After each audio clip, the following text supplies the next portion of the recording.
নমস্কাৰ। এই মুহূৰ্তত অসমবাসী দৰ্শকৰ বাবে আজি ৰাতিপুৱাৰ কেইবাটাও গুৰুত্বপূৰ্ণ খবৰ। অসমৰ লগতে ভাৰতবৰ্ষৰ এনেধৰণৰ খবৰসমূহ নিতৌ চাই থকাৰ বাবে চেনেলটো ছাবস্ক্ৰাইব কৰি ভিডিঅ'টোত এটা লাইক কৰি দিব। আজিৰ প্ৰথমটো খবৰ ৰাজ্যবাসীৰ বাবে এটা ডাঙৰ খবৰ। আমিনগাঁৱত অসমৰ ৰাজধানী পতাৰ কৌশল হিমন্ত বিশ্ব শৰ্মাৰ চৰকাৰৰ।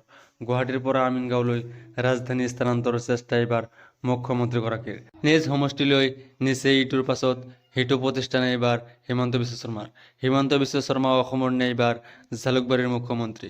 ইণ্ডিয়ান ইনষ্টিটিউট অৱ টেকনলজি অৰ্থাৎ IIT, All India Institute of Medical Science অর্থাৎ AIIMS, National Institute of Pharmaceutical Education and Science, National University and Judicial Academy, Indian Institute of Packaging, Central Institute of Pharmaceutical Engineering and Technology অর্থাৎ CIPET, National Forensic Science Technology অর্থাৎ CIPET, National Forensic Science University, Centre of Excellence. দ্বিতীয় খবৰ, অসম আৰক্ষীলৈ কেইবাটাও নিৰ্দেশনা সৰ্বোচ্চ ন্যায়ালয়ৰ।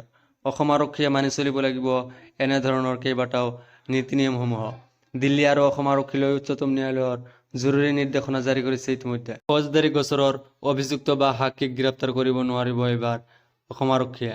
গ্ৰেপ্তাৰৰ পৰিৱৰ্তে চৰম জাৰি কৰি থানাত সোধ-পোছ কৰিব পাৰিব এইবাৰ অসম আৰক্ষীয়ে। কোনো মহিলাক ফৌজদাৰী গোচৰত থানালৈ মাতি সোধ-পোছ কৰিব নোৱাৰিব এইবাৰ অসম আৰক্ষীয়ে। প্ৰয়োজনত ঘৰলৈ গৈ অন্য লোকৰ উপস্থিতিত সোধ-পোছ কৰিব পাৰিব অসম আৰক্ষীয়ে। বিশেষভাৱে সক্ষম তথা 65 ঊৰ্ধ্বৰ মহিলাৰ ক্ষেত্ৰতো এই নিয়ম প্ৰযোজ্য হ'ব বুলি মন্তব্য। এই নিৰ্দেশনা অমান্য কৰিলে শাস্তিমূলক ব্যৱস্থাৰ সন্মুখীন হ'ব তদন্তকাৰী বিষয়াই। কোনো মহিলাক ফৌজদাৰী গোচৰত থানালৈ মাতি সোধ-পোছ কৰিব নোৱাৰিব এইবাৰ